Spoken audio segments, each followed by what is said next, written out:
নমস্কাৰ গাঁও চহৰ জিলা খবৰ হৈতে ষ্টুডিঅত মই প্ৰিয়ংকা আহিছো খবৰ মাজলৈ বহু বিবাহ সন্দৰ্ভত গুৱাহাটী উচ্চ ন্যায়ালয়ৰ নিৰ্দেশনা একাংশ কাজিয়া দাখিল কৰা আবেদনৰ ভিত্তিত নিৰ্দেশ দিছে ন্যায়ালয়ে দুমাহৰ ভিতৰত ৰাজ্য চৰকাৰে দাখিল কৰিব লাগিব শপতনামা বহু বিবাহ বন্ধ কৰিবলৈ ৰাজ্য কেবিনেটে লৈছিল সিদ্ধান্ত বাতিল কৰা হৈছিল বহু কাজিৰ অনুজ্ঞাপত্ৰ দুমাহৰ ভিতৰত ৰাজ্য চৰকাৰে দাখিল কৰিব লাগিব শপতনামা একাংশ কাজিয়া দাখিল কৰা আবেদনৰ ভিত্তিত নিৰ্দেশ দিছে ন্যায়ালয়ে দুমাহৰ ভিতৰত ৰাজ্য চৰকাৰে দাখিল কৰিব লাগিব শপতনামা বহু বিবাহ বন্ধ কৰিবলৈ ৰাজ্যৰ কেবিনেটে লৈছিল সিদ্ধান্ত আৰু বাতিল কৰা হৈছে বহু কাজিৰ অনুজ্ঞাপত্ৰ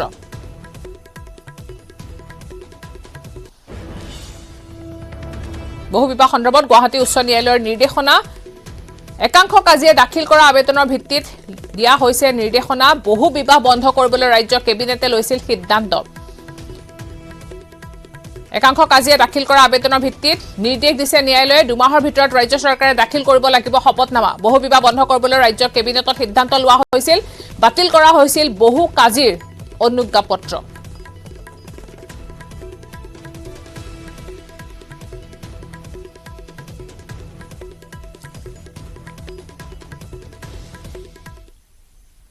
বিপুল ভোটত প্ৰদ্যুৎ বৰদলৈক পৰাজিত কৰিবলৈ কংগ্ৰেছৰ নিৰ্বাচনী সভাতে ৰাজ্যক আহ্বান জনালে বিধায়িকা শিৱামণি বৰাই নগৰ লোকসভা সমষ্টি কংগ্ৰেছৰ প্ৰাৰ্থী প্ৰদ্যুৎ বৰদলৈৰ হৈ ঢিঙৰ ধূপগুৰিত নিৰ্বাচনী প্ৰচাৰ সভাত অংশগ্ৰহণ কৰি প্ৰদ্যুৎ বৰদলৈক পৰাজিত কৰিবলৈ আহ্বান জনালে বটলৱা সমষ্টি বিধায়িকা শিৱামণি বৰাই পিছে জানি বুজি নহয় নিৰ্বাচনী জনসভাত জিভাহে পিছল খালে কংগ্ৰেছৰ বিধায়িকাগৰাকীৰ প্ৰদ্যুৎ বৰদলৈৰ এখন নিৰ্বাচনী জনসভাত উপস্থিত আছিল প্ৰদেশ কংগ্ৰেছৰ সভাপতি ভূপেন বৰা ৰাইজৰ দলৰ সভাপতি অখিল গগৈ লগতে কংগ্ৰেছৰ প্ৰদেশ কংগ্ৰেছৰ তত্ত্বাৱধায়ক পৃথ্বীৰাজ সাথেও আপোনালোকে আমাৰ এমপি প্ৰদ্যুৎ বৰদলৈ ডাঙৰীয়াক হাতৰ চিনত ভোটাৰটো টিপি একদম পৰ্যাপ্ত পৰিমাণে ভোট দি আমাৰ নগাঁও লোকসভাত প্ৰদ্যুৎ বৰদলৈক আমি বিপুল ভোটত পৰাজিত কৰিম আপোনালোকৰ পৰা মই আহ্বান কৰিছো যে আপোনালোকে কওক কৰিব নে নকৰে নাই যদি কৰিছে আপোনালোকে কওক 26 তাৰিখে আপোনালোকে আমাৰ এমপি প্ৰদ্যুৎ বৰদলৈ ডাঙৰীয়াক হাতৰ চিনত ভোটাৰটো টিপি একদম পৰ্যাপ্ত পৰিমাণে ভোট দি আমাৰ নগাঁও লোকসভাত প্ৰদ্যুৎ বৰদলৈক আমি বিপুল ভোটত পৰাজিত কৰিম বশিষ্ঠ আৰক্ষী প্ৰহাৰৰ ঘটনাৰ এতিয়া নতুন মোৰ বশিষ্ঠ থানাৰ আন এজন কনিষ্টবলক ফোনযোগে ভাবুকি দিয়া হৈছে ফোনযোগে প্ৰাণনাশৰ ভাবুকি দিছে কনিষ্টবল প্ৰাঞ্জল শইকীয়াক অচিনাক্ত নম্বৰৰ পৰা ফোনযোগে দিছে ভাবুকি উল্লেখ যে বেলতলাৰ দা ইকো নামৰ বাৰত প্ৰদীপ বসুমতাৰী নামৰ এজন আৰক্ষী জোৱানক গুৰলাগুৰকৈ প্ৰহাৰ কৰাৰ লগতে মোবিল ঢালি জ্বলাই দিয়াৰ চেষ্টা চলাইছিল অংকুৰ দত্ত দেৱানন্দ দেৱ আৰু কৃষাণু লহকৰে আৰু তাৰ পিছতে আৰক্ষীয়ে তিনিওকে গ্ৰেপ্তাৰ কৰিছিল যদিও নিশাই যাবলৈ দিছিল আৰক্ষীয়ে আৰু এই সমগ্ৰ ঘটনা সোমাই পৰিছিল ৰহস্যৰ আৱৰ্তত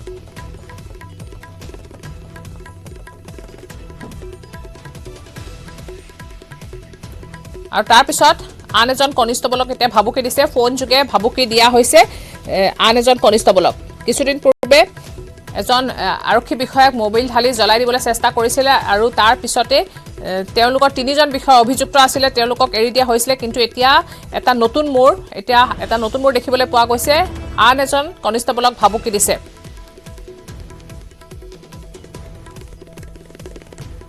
ইয়াৰ গোটেইখিনি অসম পুলিচৰ আমাৰ গোটেইখিনি জোৱানসকলক মই এইটোৱে জনাওঁ যে আজি এইটো কাৰণে মই আপোনালোকক এইটো ভিডিঅ' দিব লগা হ'ল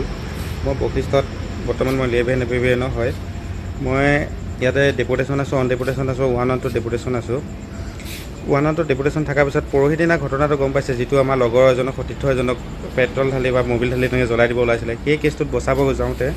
এজন অফিচাৰ চিনিয়ৰ অফিচাৰক মানে সেই মানুহজনে বাৰৰ মালিকজনে মানে গতিয়াই দিয়াৰ কাৰণে তেখেতক অলপ মই গতাই দিয়াৰ কাৰণে তেখেতে কালি মোৰ নম্বৰটো ক'ৰ পৰা কালেকশ্যন কৰি মোক পানেমে ভাবুকি দিছে আৰু মই বশিষ্ঠ থানাত এখন এফআইআৰ দিছোঁ এতিয়ালৈকে কোনো ধৰণৰ তদন্ত হোৱা নাই আৰু যদি কেনেবাকৈ মোক কিবা কাৰণত মৰোৱাও যায় বা কোনোবাই মোক মাৰিও পেলায় তেতিয়া আপোনালোকে গম পাব যে সেই মানুহজনে মোক মাৰি পেলাইছে আপোনালোকে গোটেইখিনি কথা অলপ শ্বেয়াৰ কৰিব সকলোৱে যে মোক অলপ সহায় কৰে আৰু ফোন পোৱাৰ পিছতে এনেদৰে তেওঁ এই ভিডিঅ'টো কৰি সকলোকে জনাব বিচাৰিছে যে তেওঁ ফোন কলৰ জৰিয়তে এনেকৈ তেওঁক ভাবুকি দিয়া হৈছে এতিয়া দেখা পোৱা গৈছে এই ঘটনাৰ নতুন মোৰ বশিষ্ঠ থানাৰ কনিষ্টবলজনক ফোন যোগে দিছে ভাবুকি সেই ঘটনাৰ পিছত আৰু কোনো ধৰণৰ আৰক্ষীয়ে তদন্ত নকৰাৰ অভিযোগ এতিয়া দেখিবলৈ পোৱা গৈছে। এক সমগ্ৰ বিষয়টো যেন ৰহস্য আৱৰ্তত সোমাই পৰিছে। তেওঁলোকক সোধা পোছা কৰি এৰি দিলে, কিয় এৰি দিলে, আৰু সেই সন্দৰ্ভতো বিভিন্নজনৰ প্ৰশ্ন আহি পৰিছে। আৰু এতিয়া দেখা পোৱা গৈছে এই ঘটনাৰ নতুন এটা মোৰ ইতিমধ্যে ফোনযোগে ভাবুকি দিছে আন এজন কনিষ্টবলক, প্ৰাঞ্জল শইকীয়া নামৰ কনিষ্টবলক। আৰু সেই ভাষ্য আমি শুনাইছোঁ দৰ্শকসকলক, কিদৰে কৈছে, তেওঁ নিজ মুখে স্বীকাৰ কৰিছে কিদৰে তেওঁক ভাবুকি দিয়া হৈছিল। ফোন কৰি এটা অচিনাক্ত নম্বৰৰ পৰা ফোন কৰি দিছিল ভাবুকি। এই বিষয়ে আমাক সবিশেষ জনাব আমাৰ সাংবাদিক উৎপল হালৈয়ে। উৎপল, আপোনাৰ পৰা ঘটনা সন্দৰ্ভত জানিব বিচাৰিছোঁ। ইতিমধ্যে দেখিবলৈ পোৱা গৈছে সমগ্ৰ ঘটনাটো যেন এটা ৰহস্যৰ আৱৰ্তত সোমাই পৰিছে। এতিয়া ফোন যোগে ভাবুকি দিয়া হৈছে প্ৰাঞ্জল শইকীয়া নামৰ আন এজন কনিষ্টবলকো। হয় প্ৰিয়ংকা, এই গোটেই ঘটনাৰ যি বিৱৰণ দিবলৈ যাওঁ তেতিয়াহ'লে আমি 3 দিন আগলৈকে যাব লাগিব। এই দেওবাৰৰ ঘটনা আছিলে। দেওবাৰে পুৱতি নিশা এগৰাকী আৰক্ষী বিষয়াক তেখেতসকলে প্ৰথম পৰ্যায়ত মবিল ঢালি জ্বলাই দিবলৈ চেষ্টা কৰিছিলে আৰু পৰৱৰ্তী পৰ্যায়ত সেই মবিল ঢালা ব্যক্তিগৰাকীক উদ্ধাৰ কৰিবলৈ বশিষ্ঠ আৰক্ষী থানাৰ SI গৈছিলে আৰু 112ৰ যি টীম থাকে সেই টীমৰ দলসকল গৈ উপস্থিত হৈছিলে। তেখেতসকলে উপস্থিত হৈ তেওঁক উদ্ধাৰ কৰি অনা সময়ত আৰু এখন কাজিয়া হৈছিলে, যাৰ বাবে সেই গোটেই ঘটনাত সেই যিখন দা ইকো হাব নামৰ বাৰৰ কথা উল্লেখ কৰা হৈছিলে, সেই বাৰখনৰ বিৰুদ্ধে 3টাকৈ গোচৰ ৰুজু হৈছিলে, 267, 268, 269। তাৰে যদি গোটেই ধাৰাকেইটাৰ বিষয়ে কৈ দিওঁ বা গোচৰটোৰ কথা কৈ দিওঁ, তেতিয়াহ'লে প্ৰথমতে গোচৰ ৰুজু কৰিছিলে যিগৰাকীক মবিল ঢালি দিয়া হৈছিলে, বসুমতাৰী উপাধিৰ আৰক্ষীগৰাকীয়ে দিছিলে যে তেওঁক মবিল ঢালি জ্বলাই দিবৰ বাবে চেষ্টা কৰাৰ বাবে। আৰু দ্বিতীয় পৰ্যায়ত যদি চাওঁ, তেতিয়া যিগৰাকী ৰঞ্জন ৰয় পৰিদৰ্শকগৰাকী, উপ পৰিদৰ্শকগৰাকী দায়িত্বত গৈছিলে, তেওঁক মিছবিহেভ কৰাৰ বাবে আন এটা গোচৰ ৰুজু কৰিছিলে। আনহাতে বাৰ কৰ্তৃপক্ষৰ ফালৰ পৰা এগৰাকী মহিলাই শৰ্মা উপাধিৰ আৰু কলিতা উপাধিৰ মহিলা দুগৰাকীয়ে গোচৰ ৰুজু কৰিছিলে যে আৰক্ষীয়ে তেখেতসকলক মিছবিহেভ কৰা বুলি। এনে ধৰণৰ যেতিয়া গোটেই গোচৰটো হৈছিলে আৰু নিশাৰ ভাগলৈকে আমি কথা পাতিছিলোঁ, আৰক্ষীৰ ফালৰ পৰা জনাই দিয়া হৈছিলে যে 3জন লোকক গ্ৰেপ্তাৰ কৰা হ'ব। আৰু দেওবাৰৰ দিনটোত কোৰ্ট বন্ধ দেখুৱাই তেখেতসকলে নিশাৰ ভাগতে মুকলি কৰি দিছিলে। কিয় মুকলি কৰি দিলে সেয়া এতিয়াও ৰহস্যৰ আৱৰ্তত আছে। আৰু পৰৱৰ্তী পৰ্যায়ত সেই দেওবাৰ ঘটনা যোৱাৰ পিছত যদি আমি সোমবাৰ ঘটনালৈকে আহোঁ, যিহেতু 112ত 11 এপিবিয়ানৰ এজন বিষয়া প্ৰাঞ্জল শইকীয়া যিয়ে কৰ্মৰত হৈ আছিলে, সেই সময়ত তেওঁৰ সতীৰ্থক উদ্ধাৰ কৰিবলৈ গৈছিলে। যোৱাৰ পিছত তেওঁক সোমবাৰে নিশা এটা 11:12 এটা ফোন কল আহিছিলে, য'ত ট্ৰুকলাৰত দাস উপাধি বুলি আহিছে আৰু সেই ট্ৰুকলাৰটোৰ পৰা তেখেতক উল্লেখ কৰি দিছে যে য'তে লগ পোৱা হয় তাতে তেওঁক মৃত্যুদণ্ড দিয়া হ'ব বা তেওঁক মৃত্যু কৰা হ'ব, এক প্ৰকাৰ থ্ৰেটিং দিছিলে। আৰু সেই থ্ৰেটিং ভয় কৰি তেখেতে মঙলবাৰে আৰক্ষী প্ৰশাসনৰ উচ্চস্তৰীয় বিষয়াসকলক জনাইছিলে। বশিষ্ঠ আৰক্ষী থানাত এখন গোচৰ দিছে, তেখেতে এখন এজাহাৰ দিছিলে আৰু সেই এজাহাৰৰ কপি ইতিমধ্যে আমি লাভ কৰিছিলোঁ। আৰু সেই এজাহাৰৰ ভিত্তিত 297/2024 এটা গোচৰ ৰুজু কৰা পৰিলক্ষিত হ'ল। কিন্তু গোচৰ ৰুজু কৰাৰ পিছত কোনো ধৰণৰ তদন্ত আগ নবঢ়াত বা কোনে ফোন কলটো কৰিছিলে, কিয় নাম্বাৰটো ট্ৰেক নকৰিলে, প্ৰকৃততে কাৰ হয়, কিয় মৃত্যুদণ্ড দিয়া হ'ল বা মৃত্যুদণ্ড দিম বুলি উল্লেখ কৰিছিলে, এইসমূহ তদন্ত নকৰি তেখেতৰ মানসিকভাৱে ভাঙি পৰিলে। আৰু পৰৱৰ্তী পৰ্যায়ত প্ৰাঞ্জল শইকীয়া যিগৰাকী লেন্স নায়কে FIR দাখিল কৰিছিলে, 11 এপিবিয়ানৰ কৰ্মৰত প্ৰাঞ্জল শইকীয়াই তেওঁ স্পষ্টকে উল্লেখ কৰিছে তেওঁক ভাবুকি দিয়া হৈছে, তেওঁৰ তাত নাম্বাৰটো আছে, কিন্তু তথাপিতো কোনো ধৰণৰ ব্যৱস্থা লোৱা নাই। কি কাৰণে ব্যৱস্থা লোৱা নাই? এক প্ৰকাৰ ক'বলৈ আৰক্ষীৰ ওপৰত চেলেঞ্জ দিছে যি 3গৰাকী অভিযুক্ত, তেওঁলোকে এতিয়া মুকলিকে ঘূৰি আছে, তেওঁলোকক জাষ্ট সোধা পোছা কৰিয়ে এৰি দিলে। গতিকে ক'ব লাগিব এটা চেলেঞ্জৰ ভিতৰত গোটেই সমগ্ৰ বিষয়টো। হয় চাওক প্ৰিয়ংকা, সেই কথাই ক'ব গৈ আছোঁ, য'ত কোৱা হয় জনহিত জনসেৱাৰ্থী বুলি কোৱা হয় আৰক্ষী প্ৰশাসনত। এতিয়া জনহিত জনসেৱাৰ্থীৰ বিপৰীতে তেখেতসকলে নিজৰ ডিপাৰ্টমেণ্টতে তেখেতসকলে এক প্ৰকাৰ সুৰক্ষিত নহয়। এইখিনিতে ডাঙৰ কথাটো হৈছে যে প্ৰিয়ংকা, যিগৰাকীয়ে গোচৰ দিছিলে তেওঁ এতিয়া ৰিজাৰ্ভ ক্ল'জ কৰি দিয়াহে পৰিলক্ষিত হৈছে। প্ৰাঞ্জল শইকীয়াই এই যিখন FIR দিছিলে, FIR ভিত্তিত আৰক্ষীয়ে তদন্ত কৰি কাই ফোন কল কৰিছিলে, কোনে কৰিছিলে, কিয় কৰিলে, এই গোটেইখিনি তেখেতসকলে গোচৰৰ মীমাংসা কৰিব লাগিছিলে বা গোচৰৰ অনুসন্ধান কৰিব লাগিছিলে বা তথ্য গ্ৰহণ কৰিব লাগিছিলে। তাৰ বিপৰীতে গোচৰ দি তেখেতে কিয় ফেচবুকত নিজৰ এটা ভিডিঅ' ভাইৰেল কৰিলে যে তেখেতে জীৱন মৰণৰ সৈতে এক প্ৰকাৰ প্ৰাণৰ মমতাত ভুগিছে বুলি তেওঁ ভিডিঅ' কৰাৰ বাবে তেওঁক এক প্ৰকাৰ ৰিজাৰ্ভ ক্ল'জ কৰি দিয়া পৰিলক্ষিত হৈছে। আৰু এইখিনিতে উল্লেখ কৰিব বিচাৰিম যে তেখেত হৈছে 11 এপিবিয়ানত কৰ্মৰত, সেইটো আছে গোলাঘাটত। গোলাঘাটৰ পৰা গুৱাহাটীলৈকে, গুৱাহাটীৰ যি আৰক্ষী সেনা চাউনি আছে তালৈকে ডেপুটেশ্যন অনা হৈছিলে আৰু সেই ডেপুটেশ্যনৰ পৰা তেখেতক 112 ইষ্ট গুৱাহাটী যিখন জিলা আছে সেই জিলাত তেওঁক সেই দায়িত্ব দিয়া হৈছিলে। ইষ্ট গুৱাহাটীত পৰে, হাতীগাঁও আৰক্ষী থানা পৰে, বশিষ্ঠ আৰক্ষী থানা পৰে আৰু দিছপুৰ আৰক্ষী থানা পৰে। এই 3খন থানাৰ 112 তেওঁ কৰ্মৰত হিচাপে আছিলে আৰু তেওঁ 112ত কৰ্মৰত হিচাপে থকাৰ বাবে সেইদিনা তাত গৈছিলে আৰু যোৱাৰ বাবে তেওঁক ভাবুকি দিয়া বুলি উল্লেখ কৰিছে। আৰু সেই ভাবুকিৰ পিছত আৰক্ষী প্ৰশাসনে তৎপৰ হোৱাৰ বিপৰীতে এই প্ৰাঞ্জল শইকীয়াই কিয় ভিডিঅ' কৰিলে, ফেচবুকত কিয় ভাইৰেল কৰিলে, সেইবাবেহে তেওঁক এতিয়া সেই স্থানত ৰিজাৰ্ভ ক্ল'জ কৰি পুনৰ তেওঁক ৰিজাৰ্ভ বেক কৰাহে পৰিলক্ষিত হ'ল। য'ত আৰক্ষী প্ৰশাসনে কঠোৰ ব্যৱস্থা ল'ব লাগিছিলে যে কোন নাম্বাৰে কল কৰিছে, কিয় কল কৰিলে বা কিয় ভাবুকি দিলে, মৃত্যুৰ ভাবুকি কিয় দিলে, এইসমূহ তদন্ত কৰাৰ বিপৰীতে যিগৰাকী গোচৰ ৰুজু কৰিলে সেই গোচৰ ৰুজু কৰা লেন্স নায়কগৰাকীকহে এতিয়া কৰ্মৰ পৰা তেখেতক ৰিজাৰ্ভ ক্লোজ কৰি দিয়া পৰিলক্ষিত হৈছে যিহেতু তেওঁ গোলাঘাটৰ পৰা ডেপুটেশ্যনত গুৱাহাটীত আছিলে অৰ্থাৎ আৰক্ষীৰ ওপৰতে এতিয়া তেখেতসকলে ব্যৱস্থা লোৱা পৰিলক্ষিত হৈছে তাৰ বিপৰীতে যদি চোৱা যায় এই গোটেই বাৰখানৰ যিটো ঘটনা সংঘটিত হ'ল এগৰাকী লোকক জ্বলাই দিবলৈ উদ্যত হ'ল তাৰে পৰৱৰ্তী পৰ্যায়ত যদি চোৱা যায় আৰক্ষী কৰ্তব্যত যোৱা আৰক্ষীৰ হাতত ঠেলাঠেলি হ'ল তাৰে পৰৱৰ্তী পৰ্যায়ত নিশাৰ ভাগতে এই তিনিজন লোক ওলাই গ'ল যি অংকুৰ দত্তৰ কথা কোৱা হৈছে ঈশানুল হকৰ আৰু দেৱানন্দ দেৱনাথ বুলি এইখিনি গোটেইখিনি যদি চোৱা যায় এই গোটেই ঘটনাৰ প্ৰকৃততে আঁৰত কোন আছে বা গোটেই ঘটনাটো কি এতিয়া আৰক্ষীৰ উচ্চস্তৰৰ বিষয়ে এই মুহূৰ্তলৈকে মুখ খোলা নাই কিন্তু এইখিনি মুহূৰ্তত বশিষ্ঠ আৰক্ষী থানাৰ ভিতৰ ভাগত ডিচিপি গৰাকী আছে এডিচিপি আছে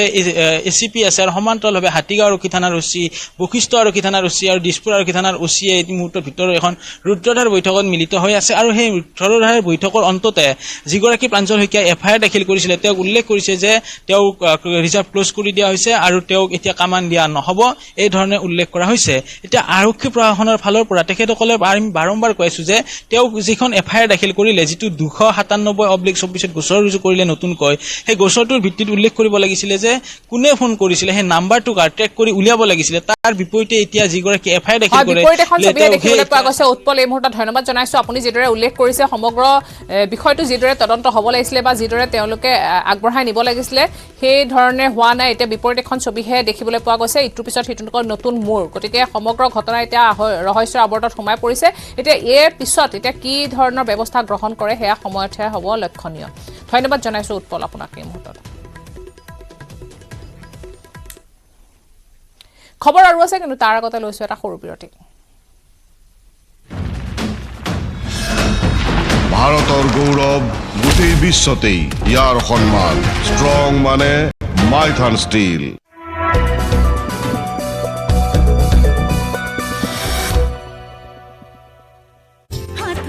মাৰ্কিন যুক্তৰাষ্ট্ৰক বিগাৰ ছাতান বুলি কৈছিলে ডাঙৰ এক চৈতান আৰু ইজৰাইলক সৰু টাইনি ছাতান বুলি কৈছিলে সৰু এক চৈতান গতিকে তাৰ পিছৰ পৰা দুইখন দেশৰ মাজত বিভিন্ন সময়ত সংঘাত হৈ আছিলে যিহেতু হামাছক ইৰাণে ছাপোৰ্ট কৰে গতিকে সেইকাৰণেই ইজৰাইল আৰু ইৰাণৰ শত্ৰুতা কিন্তু এই শত্ৰুতাই তৃতীয় বিশ্বযুদ্ধৰ সূচনা কৰিব নেকি এই মুহূৰ্তৰ এইটো ডাঙৰ প্ৰশ্ন প্ৰিয় দৰ্শক এই বিশ্লেষণ আগবঢ়ালো এই বাতৰি শিৰোনাম দখল কৰাৰ কাৰণে এই বিশ্লেষণ কেনে পালে জনাব মন্তব্য কৰিব আপোনালোকে কি ভাবে এই যুদ্ধৰ সন্দৰ্ভত আপোনালোকৰ মন্তব্য কি জনাব আমাৰ ইউটিউব চেনেল আৰু ফেচবুক পেজৰ যোগেদি আমাৰ সৈতে সংযুক্ত হৈ মন্তব্য কৰিব পাৰে মন্তব্য কৰি থাকিব আপোনালোকৰ মন্তব্য আমাৰ কাৰণে চালিকা শক্তি কেৱল এই যুদ্ধৰ খবৰেই নহয় দেশ বিশ্ব ৰাজ্যৰ সকলো খা খবৰৰ কাৰণে চাই থাকিব নিউজ 18 অসম নৰ্থ ইষ্ট ধন্যবাদ যোৰহাটৰ এগৰাকী কণমানিয়ে শেহতীয়াকৈ দেশ বিদেশৰ লাখ লাখ লোকৰ দৃষ্টি আকৰ্ষণ কৰিবলৈ সক্ষম হৈছে Good morning, students. Sit down. And you guys had a lot of fun in the week for vacation. Jorhat লিচুবাৰীৰ Pranjal Borbora আৰু মৌচুমী শৰ্মা বৰবৰাৰ 9 বছৰীয়া কন্যা বৰেণ্যা বৰবৰাই ইনষ্টাগ্ৰামৰ জৰিয়তে ইংৰাজীৰ পাঠদানৰ ভিডিঅ' বনাই আহিছে Do you know you can have more than 24 hours in your day? ইনষ্টাগ্ৰামত বৰেণ্যাৰ ফলোৱাৰ্ছ হৈছে 1.8 মিলিয়ন Do আৰু কি বুলি কয় do আৰু make মানে আৰু তাৰ ওপৰত ডিফাৰেন্সেস এটা do the bed বুলি নকয় ৰে make the bed মানে এনেকে যে বিছনা যে পাৰে এটা make the bed হ'ব ক'ব পাৰে do the bed হলে ৰং হ'ব বাইচাইকেলৰ উচ্চাৰণক লৈ প্ৰস্তুত কৰা ভিডিঅ'টোৱে অভিলেখ সংখ্যক 54 মিলিয়ন ভিউজ লাভ কৰিছে এটা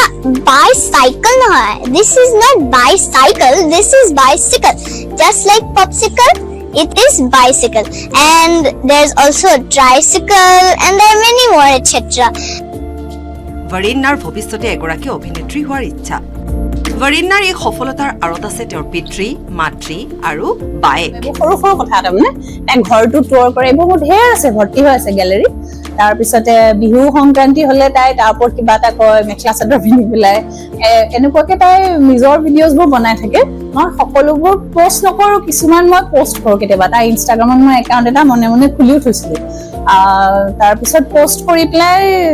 তাত ভিউজ মানে চিনাকি মানুহখিনি আছিলে তেতিয়া তাৰপিছত এজন দুজন বাহিৰৰ মানুহে তাইক লাইক কৰে ফলো কৰিবলৈ ধৰিলে ইতিমধ্যে বৰেণ্যাই তেওঁৰ ছ'চিয়েল মিডিয়াত লাভ কৰা জনপ্ৰিয়তাৰ পিছত মুম্বাইৰ কেইবাটাও প্ৰডাকশ্যন হাউচৰ পৰা ধাৰাবাহিক আৰু বিজ্ঞাপন ছবিত অভিনয়ৰ বাবে অফাৰ লাভ কৰিছে ইজৰাইলৰ পৰা নিৰ্মাণ কৰিবলগীয়া নেটফ্লিক্সৰ এখন ডকুমেণ্টাৰীত অভিনয়ৰ বাবেও শেহতীয়াকৈ অফাৰ লাভ কৰিছে বৰেণ্যাই তাই এতিয়া কেইটামান অফাৰ পাইছেও তেনেকুৱা, যিটোত আমি কাম কৰি আছোঁ, হয়তো যদি মেটেৰিয়েলাইজ হয়। কাৰণ মই তাইক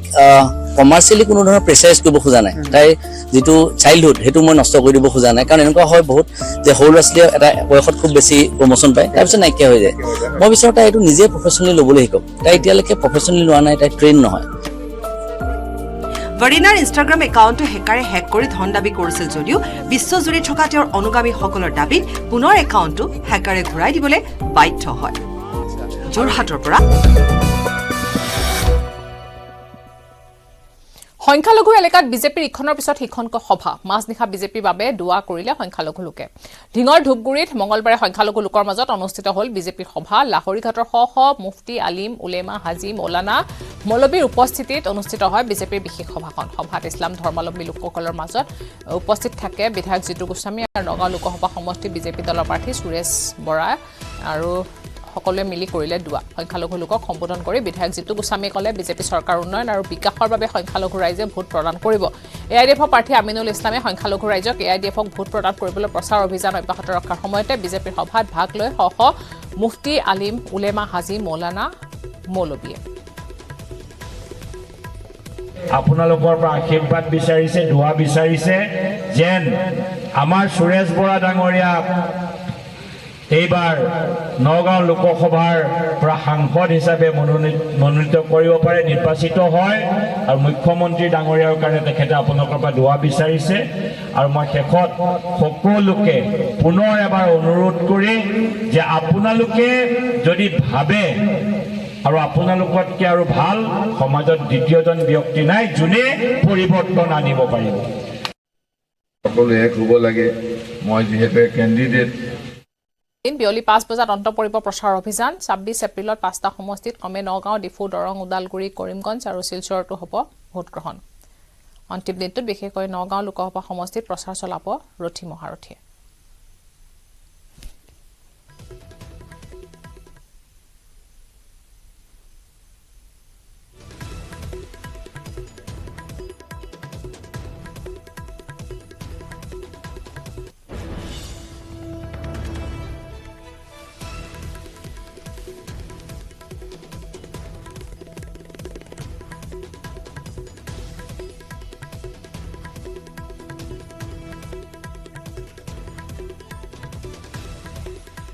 আজি বিয়লি 5 বজাত সামৰণি পৰিব নিৰ্বাচনী প্ৰচাৰ আৰু মুখ্যমন্ত্ৰীগৰাকীও আজি কেইবাখনো জনসভাত অংশগ্ৰহণ কৰিছে আৰু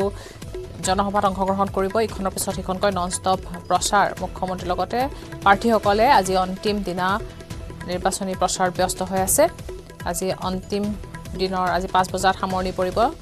প্ৰচাৰ আৰু তাৰ আগে এতিয়া সকলো প্ৰাৰ্থী ব্যস্ত হৈ পৰিছে আৰু সমান্তৰালকৈ মুখ্যমন্ত্ৰীগৰাকীকো দেখা পোৱা গৈছে ধাৰাবাহিকভাৱে নিৰ্বাচনী প্ৰচাৰ কৰিছে। মুখ্যমন্ত্ৰীগৰাকীয়ে জনসভাত অংশগ্ৰহণ কৰিছে।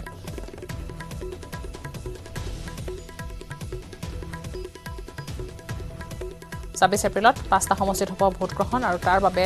আজি নিৰ্বাচনী প্ৰচাৰ আজি অন্তিম দিন আৰু তাৰ বাবে ইতিমধ্যে প্ৰায় প্ৰস্তুতি সম্পূৰ্ণ হৈছে। সকলো প্ৰাৰ্থী এতিয়া ব্যস্ত হৈ পৰিছে নিজৰ নিজৰ সমষ্টিত প্ৰচাৰ অভিযানত ব্যস্ত প্ৰাৰ্থীসকল।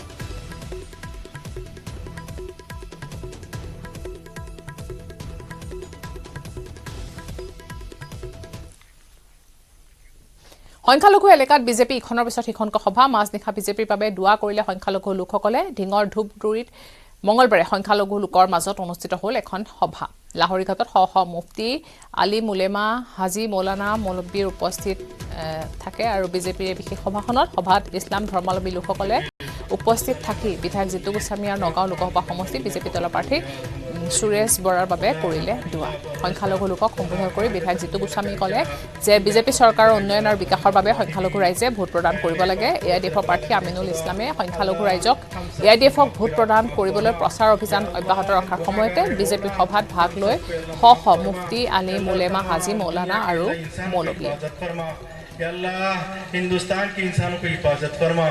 या अल्लाह। সকলো এক হ'ব লাগে। মই যিহেতু কেণ্ডিডেট বিজেপি AGPৰ কেণ্ডিডেট মিত্ৰজোঁটৰ কেণ্ডিডেট নগাঁও লোকসভাৰ, মই আপোনালোকৰ পৰা হাতযোৰ কৰি অনুৰোধ কৰিছোঁ যে আমাৰ ল'ৰা ছোৱালীৰ ভালৰ কাৰণে, সমাজখনৰ ভালৰ কাৰণে, জাতিটোৰ ভালৰ কাৰণে এইবাৰ আপোনালোকে আহক, আমি সকলো মিলি নৰেন্দ্ৰ মোদী ডাঙৰীয়াক সমৰ্থন কৰোঁ। নৰেন্দ্ৰ মোদী ডাঙৰীয়াক সমৰ্থন কৰিলে মোক সমৰ্থন কৰা হ'ব আৰু আপোনালোকে চাওক অসমৰ মুখ্যমন্ত্ৰী ডক্টৰ হিমন্ত বিশ্ব শৰ্মা ডাঙৰীয়াই কিমান আপোনালোকৰ কাৰণে আমাৰ সমাজখনৰ কাৰণে কিমান কাম কৰিছে তেখেতে কিমান সুন্দৰ কাম কৰিছে তেখেতে আপোনালোকৰ ওপৰত বহুত ভৰসা কৰিছে আমাক ইয়ালৈ পঠাইছে বহুত ভৰসা কৰিছে গতিকে আমিও ভৰসা কৰিছোঁ আৰু আপোনালোকেও আমাক ভৰসা দিছে আমি জানো আপোনালোকে আমাক দোৱা কৰিব আশীৰ্বাদ কৰিব আমি জানো গতিকে এইখিনিকে মই বিচাৰিছোঁ আৰু আপোনালোকে এটা কথা দিওঁ যে মোক আপোনালোকে সহায় কৰক দোৱা কৰক ভোট দি জিকাওক মই আপোনালোকৰ মান আৰু সন্মান ৰাখিম মই সদায় আপোনালোকৰ মান সন্মান ৰাখি কাম কৰিম বুলি মই কথা ২৬ এপ্ৰিলত দ্বিতীয় পৰ্যায়ৰ নিৰ্বাচনৰ বাবে মহানগৰীত হ্ৰাস পাইছে চিটি বাছৰ সংখ্যা যাৰ বাবে ভীষণ সমস্যাৰ সন্মুখীন হৈছে এতিয়া সৰ্বসাধাৰণৰ বাছ যাত্ৰীসকলৰ ঘণ্টাৰ পিছত ঘণ্টা এখন চিটি বাছৰ বাবে অপেক্ষা কৰিবলগীয়া হৈছে বাছ যাত্ৰীসকলে শুকুৰবাৰে দ্বিতীয় পৰ্যায়ৰ নিৰ্বাচনৰ বাবে মঙলবাৰে নিশাই ৫খন লোকসভা সমষ্টিলৈ ৰাওনা হৈছে চিটি বাছসমূহ নিৰাপত্তাৰক্ষী নিৰ্বাচনী বিষয়া কৰ্মচাৰীসকলক ভোটগ্ৰহণ কেন্দ্ৰসমূহলৈ নিবৰ বাবে ব্যৱস্থা কৰা হৈছে এই চিটি বাছসমূহেৰে যাৰ বাবে এতিয়া শাস্তি ভুগিবলগীয়া হৈছে সাধাৰণ বাছ যাত্ৰীসকলৰ মহানগৰীত হ্ৰাস পাইছে চিটি বাছৰ সংখ্যা তাৰ বাবে এতিয়া বাছ আস্থানে আস্থানে ভিৰ পৰিলক্ষিত হৈছে ভীষণ সমস্যাৰ সন্মুখীন হৈছে বাছ যাত্ৰীসকল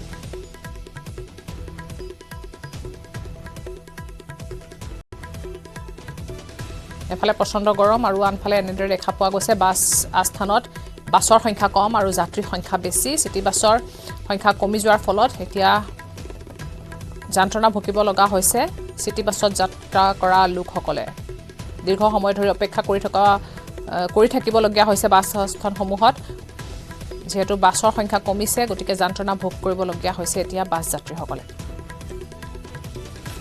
নিৰ্বাচনৰ বাবে হ্ৰাস হৈছে চিটি বাছৰ সংখ্যা যাৰ বাবে এতিয়া সমস্যা দেখিবলৈ পোৱা গৈছে বাছ যাত্ৰীসকলৰ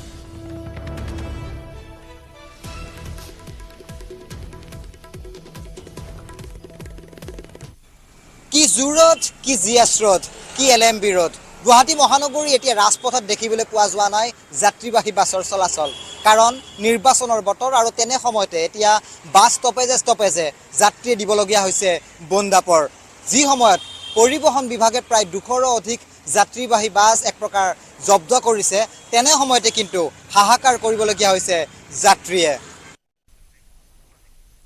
আৰু ইয়াৰ লগে লগে সময় হৈছে এতিয়া বাতৰিৰ পৰা পিঠাইলবাৰ নমস্কাৰ